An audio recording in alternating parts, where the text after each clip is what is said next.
स्वागत है आपके अपने YouTube चैनल पर। दोस्तों, आज की वीडियो में अपन देखने वाले हैं आपके जो कक्षा 8वीं का विज्ञान विषय का जो मॉडल पेपर है ना, इसका आज मैं फुल सॉल्यूशन आपको बताने वाला हूं, ठीक है। और सभी क्वेश्चनों के यहाँ पे राइट आंसर बताने वाला हूं, ठीक है। तो बने रहिएगा वीडियो के एंड तक और सभी क्वेश्चन को ध्यान से देखते रहिएगा, क्योंकि इसी पैटर्न पर आपके जो है पेपर आने वाला है, ठीक है। तो ध्यान से देखते रहिएगा। फर्स्ट क्वेश्चन क्या बोल रहा है कि नायलॉन का उपयोग होता है कपड़े निर्माण में, रस्से या तंबू बनाने में, ठीक है, दांत साफ करने का ब्रश बनाने में, या उपयुक्त सभी। तो इसमें क्या राइट आंसर आएगा? उपयुक्त सभी, ठीक है। आगे चलते हैं दोस्तों, यहाँ पे देख सकते हो इंग्लिश में भी यहाँ पर दे रखा है, ठीक है। अगला क्वेश्चन है वाहन के लिए कौन सा ईंधन कम प्रदूषक है? वाहन के लिए कौन सा जो है ईंधन कम प्रदूषक है? डीजल, पेट्रोल, संपीड़ित संपीड़ित प्राकृतिक गैस यानी सीएनजी, है ना, और द्रवित पेट्रोलियम गैस यानी एलपीजी। तो कौन सा है? तो इसमें आएगा राइट आंसर सीएनजी, ठीक है, सीएनजी है। आगे चलते हैं अपन। सोना चांदी को पिघलाने हेतु सुनार ज्वाला के की जिस क्षेत्र का उपयोग करते हैं वह क्या कहलाता है? तो वो यहाँ पे कहलाता है ज्वाला का बाह्य क्षेत्र, ज्वाला का मध्य क्षेत्र, ज्वाला का आंतरिक क्षेत्र, या इनमें से कोई नहीं। तो इसमें आएगा ए वाला, ठीक है। आगे चलते हैं। आगे यहाँ पे आ जाते हैं आपके सत्य और असत्य, ठीक है। दोस्तों, आपको ध्यान रखना है कि अगर आपके पेपर में जैसे आए कि निम्न कथन को सत्य टी अथवा असत्य एफ चिन्हित कीजिए, ठीक है, तो आपको वहाँ पे टी और एफ ही लिखना है, असत्य या सत्य नहीं लिखना है, ठीक है। तो ये ध्यान रखिएगा पेपर के अंदर। आगे अपन चलते हैं। फोर्थ क्वेश्चन है निश्चेचित अंडा युग्मज कहलाता है, ठीक है। तो ये बिल्कुल सत्य है, ठीक है, यहाँ पे आपको टी लिख देना है। आगे चलते हैं क्वेश्चन नंबर 5 की तरफ। किशोर अवस्था में लंबाई में वृद्धि होती है। तो ये भी बिल्कुल सही है, ठीक है। यदि आप घर के बाहर है तथा भूकंप आ गया है तो आप घर के अंदर आओगे। तो ये क्या सही है गलत? तो ये है गलत है, ठीक है। घर के अंदर नहीं आएंगे, घर के बाहर जाएंगे, ठीक है। यदि आपके घर या आसपास आग लग जाए तो आग पर नियंत्रण करने के लिए आप क्या करेंगे, ठीक है। तो ये बताना है। तो दोस्तों, ये जो क्वेश्चन है ना, इसका आंसर तो आप खुद भी जो है इसका अपने हिसाब से लिख सकते हो, ठीक है। अपने शब्दों में इसका आंसर लिख सकते हो कि अपन जो है सबसे पहले क्या आप फायर विकेट को बुलाओगे, ठीक है, और जो अपने आसपास जो भी लोग हैं उन सबको बुलाओगे और सभी मिलकर जो है आग बुझाओगे सबसे पहले, ठीक है। तो ये कुछ चीज़ें हैं, ठीक है, जो आप अपने हिसाब से लिख सकते हो इसका आंसर। आगे चलते हैं। क्वेश्चन नंबर 8 क्या है? बाह्य निश्चेचन का एक उदाहरण है, ठीक है। तो बाह्य निश्चेचन का उदाहरण है क्या है? तो यहाँ पे आप लिख सकते हो मछली, ठीक है, मछली से लिख सकते हो, ठीक है, जो बाहर निश्चेचन करती है, ठीक है, वो पानी में जो है जो उनका निश्चेचन होता है। आगे और, ठीक है, यहाँ पे एक उदाहरण दे रखा है। दूसरा आप कमेंट करके बताइएगा, ठीक है, क्या हो सकता है। आगे चलते हैं। यहाँ पे लिखा है पुरुष हार्मोन का नाम लिखना है अपन को। पुरुष हार्मोन, पुरुष के अंदर जो है कौन सा हार्मोन होता है, ठीक है। तो पुरुष के अंदर कौन सा हार्मोन होता है? वो होता है टेस्टोस्टेरोन। क्या होता है? टेस्टे टेस्टोस्टेरोन, ठीक है। तो ध्यान रखिएगा और इस शब्द को 2-3 बार लिख कर प्रैक्टिस कर लीजिएगा, ठीक है, मात्रा की गलती नहीं होनी चाहिए। तो ये हो गया टेस्टोस्टेरोन आंसर, ठीक है, पुरुष हार्मोन का। मादा के अंदर कौन सा हार्मोन होता है वो आप कमेंट करके बताइएगा, ठीक है। यहाँ पे क्वेश्चन नंबर 10 क्या है?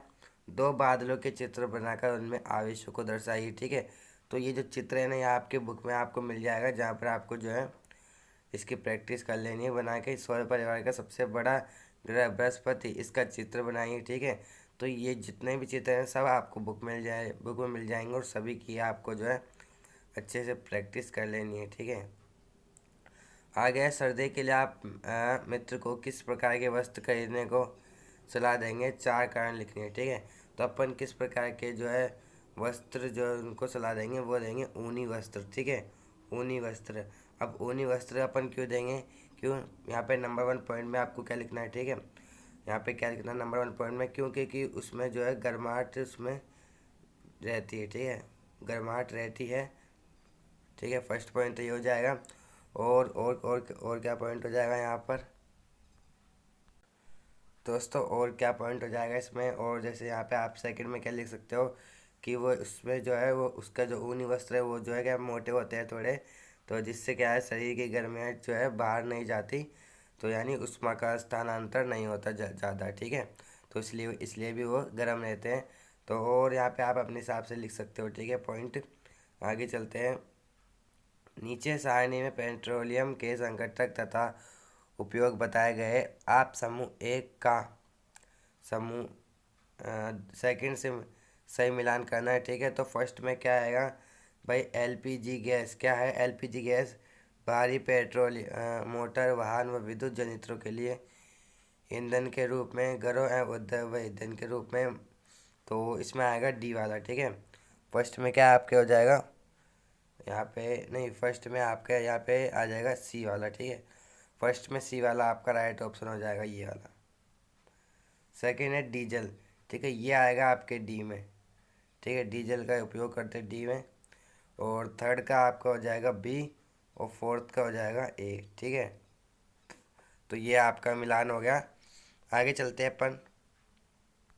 नीचे लिखे गए वाक्यों की सत्यता की जांच कर सत्य और असत्य पर सही का निशान लगाना है, ठीक है। तो वनोन्मूलन से वर्षा दर प्रभावित नहीं होती, क्या ये सत्य है? तो ये जो है बिल्कुल क्या है यहाँ पे है, असत्य है, ठीक है। बी क्या है? वन्य प्राणी अभयारण्य वह क्षेत्र जहाँ पर जंतु सुरक्षित व संरक्षित संरक्षित रहते हैं, तो सत्य है बिल्कुल। आगे चलते हैं। यहाँ पे है संकाटोपन जंतु वे जंतु है जिनकी संख्या एक निर्धारित स्तर से कम होती जा रही है, तो ये भी आपका एकदम सत्य है, ठीक है। और धीरे धीरे उपजाऊ भूमि मरुस्थल में बदल जाती है, ठीक है, उसे मरुस्थलीकरण कहते हैं, तो ये भी एकदम सत्य है। आगे चलते हैं। पादप कोशिका व जंतु कोशिका का नामांकित चित्र बनाएं, ठीक है। तो दोस्तों आपको सभी जो आपकी बुक में चित्र है ना, जो भी इम्पोर्टेंट जो चित्र है उस सभी चित्रों की आपको ढंग से जो है अच्छे से प्रैक्टिस कर लेनी है, ठीक है। क्वेश्चन नंबर 17 क्या है? और आपका जो टारगेट होना चाहिए A+, ठीक है। A+ आपका टारगेट होना चाहिए एग्ज़ाम का। दाब की परिभाषा और सूत्र लिखना है, ठीक है। तो इसकी परिभाषा मैं लिख देता हूँ। तो दोस्तों आप सामने देख सकते हो, ये आपकी दाब की परिभाषा हो जाएगी क्या कि प्रति एकांक क्षेत्रफल पर लगने वाला बल दाब कहलाता है, ठीक है। ये छोटी सी आपको परिभाषा लिख देनी है, ठीक है। तो आप इसका जो है स्क्रीनशॉट ले लीजिए या इसको लिख लीजिए, ठीक है। अब बात करते हैं इसके सूत्र की तरफ। तो दाब बराबर क्या होता है, ठीक है। दाब बराबर क्या होता है? बल बट्टे क्षेत्रफल, ठीक है।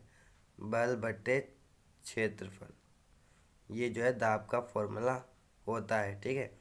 P बराबर F/A, ठीक है। अब चलिए यहाँ पर दाब का है मात्रक पूछा नहीं है, पर एग्ज़ाम में पूछ सकते हैं, तो आप जल्दी से जो है कमेंट करके बताइए कि दाब का मात्रक क्या होता है, ठीक है। दाब का मात्रक क्या होता है। आगे चलते हैं अपने अगले क्वेश्चन पे। तो दोस्तों क्वेश्चन नंबर 18 क्या है अपना? यदि आपको चिकने फर्श पर चलना दौड़ना हो तो आपको किस प्रकार के जूते या चप्पल का प्रयोग करना चाहिए, लिखिए, ठीक है। तो किस प्रकार का अपन जो है चप्पल का प्रयोग करेंगे? तो यहाँ पे अपन जिनकी जो है खुरदरी सतह होगी ना, ठीक है, जिनकी जो है खुरदरी जो है उस पर तल होगा, वैसी चप्पल का अपन, ठीक है, इस्तेमाल करें, ठीक है। तो यहाँ पे आपको लिख देना खुरदरी सतह है और उसके बारे में लिख देना भाई क्यों करेंगे, ठीक है, ताकि जो है उससे घर्षण होए, जिससे अपन चिकने फर्श पर भी चल पाएंगे, ठीक है, खुरदरी सतह पर। आगे चलते हैं। शोर व संगीत में दो दो अंतर लिखने हैं अपन को, ठीक है। तो आइए इसका आंसर बता देता हूँ। तो दोस्तों ये आपका जो है आंसर हो जाएगा कि जिस ध्वनि को सुनने में, ठीक है, जिस ध्वनि को सुनने में हमें बाधित होते हैं या वह अवांछित ध्वनि जिसे हम सुनना नहीं चाहते शोर होता है, जबकि जो ध्वनि सुनने से हमें आनंद की प्राप्ति होती है या सुस्वर ध्वनि को संगीत कहते हैं। यदि संगीत को आवश्यकता से अधिक आवाज़ में सुना जाए, संगीत की प्रबलता अधिक हो तो वह शोर बन जाती है, ठीक है। तो यह आपके यहाँ पे देख सकते हो शोर और संगीत में दो अंतर है, ठीक है। तो यह आपका आंसर हो जाएगा। चलते हैं अगले क्वेश्चन की तरफ। तो दोस्तों चलते हैं अगले क्वेश्चन की तरफ। क्वेश्चन नंबर अपना है 20, ठीक है। और क्वेश्चन नंबर 20 है, विद्युत लेपन यहाँ पे दर्शाता हुआ सरल परिपथ का नामांकित चित्र बनाना है, ठीक है। तो इसका आपको चित्र बनाना है बुक में देखकर।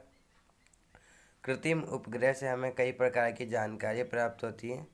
कोई दो जानकारियाँ लिखिए, ठीक है। कृत्रिम उपग्रह, तो यहाँ पे आर्टिफिशियल, यहाँ पे जो है क्या, सैटेलाइट्स के जो है जानकारी प्राप्त होती है। तो देख लेते हैं इसका आंसर भी। तो दोस्तों आप सामने देख सकते हो कृत्रिम उपग्रह क्या क्या उपयोग हो जाएंगे, यानी उनके जो है क्या क्या जानकारी मिल सकती है कि मौसम की सूचना में इसका प्रयोग किया जाता है, पृथ्वी के आकार के बारे में अधिक जानकारी प्राप्त करने में, अंतरिक्ष उड़ान तथा दूसरे ग्रह पर जाने के लिए इनका प्रयोग होता है, और रक्षा के लिए कृत्रिम उपग्रह प्रयोग किए जाते हैं, ठीक है। तो इतने यहाँ पे प्रयोग बता दिए हैं, ये आपके आंसर हो जाएगा। दोस्तों अगला क्या है, आप अपने घर में गेहूं का भंडारण करना चाहते हैं, इसके लिए आप क्या क्या तैयारी करेंगे। तो आइए इसका आंसर भी देखते हैं। तो दोस्तों सामने यहाँ पे आपको मैं कुछ पॉइंट बता देता हूँ, ठीक है। लेकिन कुछ पॉइंट यहाँ पे आपको और भी बना के आप अपने आप से लिखने हैं, ठीक है। पहला क्या लिखा है, गेहूँ भंडारण के समय गेहूँ को अच्छे से धूप में सुखा लेना है, ठीक है। जो है गेहूँ के अंदर नमी नहीं होनी चाहिए, वो एकदम सूखे होने चाहिए। एक दिन के लिए आपको गेहूँ को छाँव में रखे रखे रह देना है, इससे गेहूं की गर्मी निकल जाएगी, ठीक है। ये सेकंड पॉइंट, गेहूं भंडारण के समय आपको लोहे की टंकी या सीमेंट से बनी टंकी, प्लास्टिक बैग आदि का चयन करना है, ठीक है। तो ये सब आपका जो है होना चाहिए। तो यहाँ पे 3 पॉइंट बता दिए, बाकी आप अपने आप से कर। तो ये क्वेश्चन भी यहाँ पे होता है कंप्लीट, ठीक है। दोस्तों अगर आपको कोई भी क्वेश्चन यहाँ पे जो है लगता है कि गलत बताया गया है, तो आप कमेंट कर सकते हो, ठीक है। और वीडियो को जो है लाइक भी कर दीजिएगा, और चैनल को जो है सब्सक्राइब कर दीजिएगा, क्योंकि इसी प्रकार आप सब जो है आपके सभी सब्जेक्ट के मॉडल पेपर के सॉल्यूशन आएंगे। और अगला मॉडल पेपर किस सब्जेक्ट का सॉल्यूशन चाहिए, कमेंट करके ज़रूर बताइएगा, ठीक है। अथवा में यहाँ पे जहाँ सिंचाई जल की कमी हो, वहाँ आप सिंचाई की कौन सी विधि का उपयोग करेंगे, सिंचाई विधि का चित्र बनाइए। तो दोस्तों यहाँ पे क्या विधि यहाँ पे बताना है, ठीक है। तो दोस्तों अब आप में से कोई भी है यहाँ पे जो दो विधि के नाम बताएगा, ठीक है। जो है इस दो विधि की नाम बताएगा, उनके जो है कमेंट को यहाँ पर मैं पिन करूँगा, ठीक है। तो वो बताइए यहाँ पर क्या यहाँ पर जो है आंसर आएगा, ठीक है। सिंचाई की जल की कमी में सिंचाई के लिए कौन सी विधि का उपयोग करेंगे, ठीक है। तो क्या होएगा, और बाकी इसका आंसर जो है ना आपको मैं व्हाट्सएप ग्रुप पे डाल दूंगा इसका आंसर पूरा, ठीक है। तो व्हाट्सएप ग्रुप पे आप ज्वाइन हो जाइएगा, क्लास 8th के। आगे है मोस्ट इम्पोर्टेंट क्वेश्चन है, ध्यान से सुनिएगा। अब धातु व अधातु गुणों के आधार पर कोई 4 अंतर लिखना है, ठीक है। 4 अंतर लिखने हैं, ठीक है। नंबर 1 पॉइंट यहाँ पे अपन क्या लिखे कि धातु, ठीक है।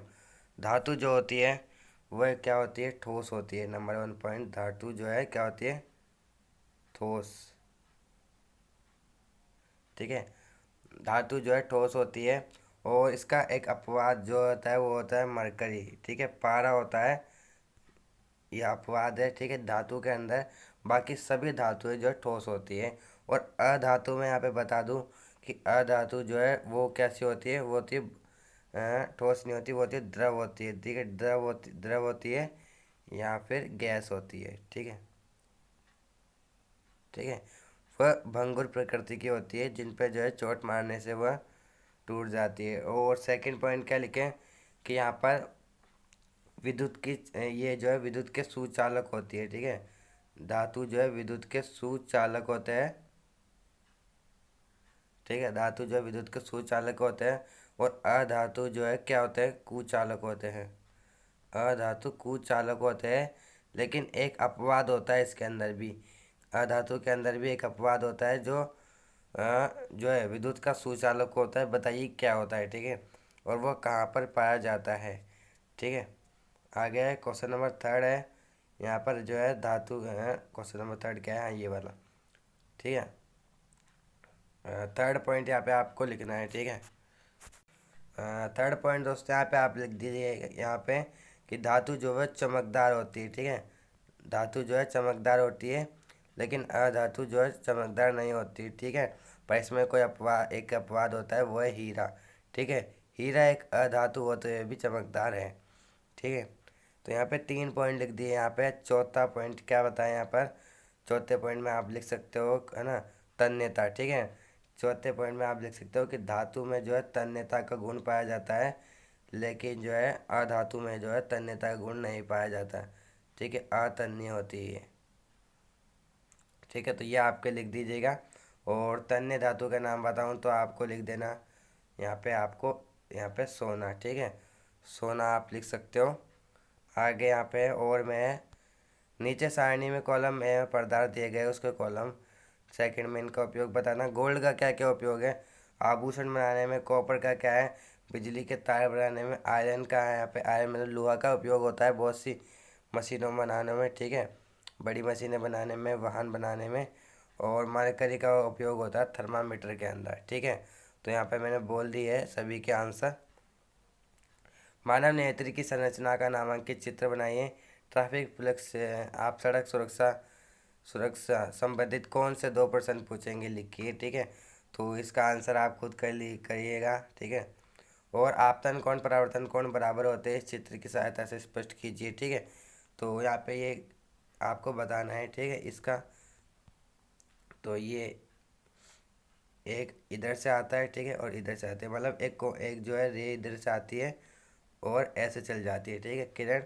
तो इस जो है ना, मतलब इसको इसको बोलते हैं आपतन कोण। ठीक है, और ये जो होता है ना इधर वाला, ये होता है परावर्तन कोण। ठीक है, यहाँ पे जो है ये आई कोण जो है ना, ये इसके बराबर होता है। तो ये आपको चीज़ जो है सिद्ध करनी है। ठीक है,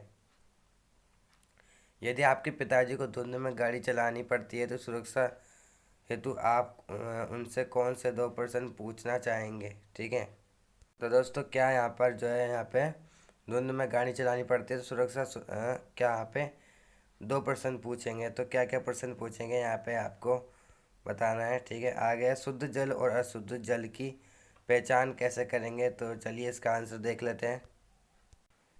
तो दोस्तों शुद्ध हवा में अपने सभी घटकों को गैस की मात्रा संतुलित है ना, और ये हानिकारक गैसों से मुक्त है और श्वास लेने के लिए प्रयुक्त होती है। दूसरी तरफ प्रदूषित वायु में अवांछित गैसें और धूल और धुएं जैसे अन्य अनिलंबित अशुद्धियों के बारे में है। ये सांस लेने के लिए अयोग्य है और दोनों जीवित और गैर जीवित दोनों पर हानिकारक प्रभाव पड़ता है। ठीक है, तो ये आपका आंसर हो जाएगा। आगे है स्वच्छता संबंधित 2 बातें लिखिए जो आपको पसंद है। ठीक है, तो और है शुद्ध और अशुद्ध हवा में क्या अंतर है, तो ये अपन ने अभी देखा। ठीक है, अच्छा यहाँ पर सॉरी, यहाँ पे बोला था कि है ना शुद्ध जल और अशुद्ध जल की पहचान कैसे करेंगे। ठीक है, तो यहाँ पे शुद्ध और अशुद्ध जल का यहाँ पे पहचान कैसे करोगे वो बताना है। और यहाँ पे है हवा। ठीक है, तो यहाँ पे जो मैंने हवा का यहाँ पर उत्तर बताया ना, वहीं पर बस आप थोड़ा सा चेंजेस करना है और यहाँ पर जल लिख देना। ठीक है, जल कर देना जहाँ पर अभी मैंने हवा का आंसर बताया। ठीक है, ज़्यादा जो है इनमें अंतर नहीं है। हमारे आसपास का वातावरण स्वच्छ रहे इसके लिए हमें क्या करना चाहिए, अपने आसपास हमेशा स्वच्छ और रखने के लिए क्या क्या करना चाहिए। ठीक है, बहुत यहाँ पे दोस्तों आपका यही यहाँ पे आपका मॉडल पेपर है। ठीक है, बहुत यहाँ पे इजी पेपर आपका होने वाला है। ठीक है, बिल्कुल भी आपको टेंशन लेने की ज़रूरत नहीं है, आपका पेपर ज़्यादा हार्ड नहीं आएगा। ठीक है, बस आपको जो है इसकी लिखने की जो है अपनी प्रैक्टिस करनी होगी। आपको जितना ज़्यादा हो सके उतना ज़्यादा आपको लिखना होगा पेपर के अंदर। ठीक है, तो मिलते हैं अपन अगली वीडियो में। अगली वीडियो में किस जो है सब्जेक्ट का आपको मॉडल पेपर का सॉल्यूशन चाहिए कमेंट करके ज़रूर बताइएगा। ठीक है, और वीडियो कैसी लगी, वीडियो को लाइक कर दीजिएगा और चैनल पर नहीं हो तो चैनल को सब्सक्राइब कर दीजिएगा। ठीक है, तो मिलते हैं अपन अगली वीडियो में। Thanks for watching.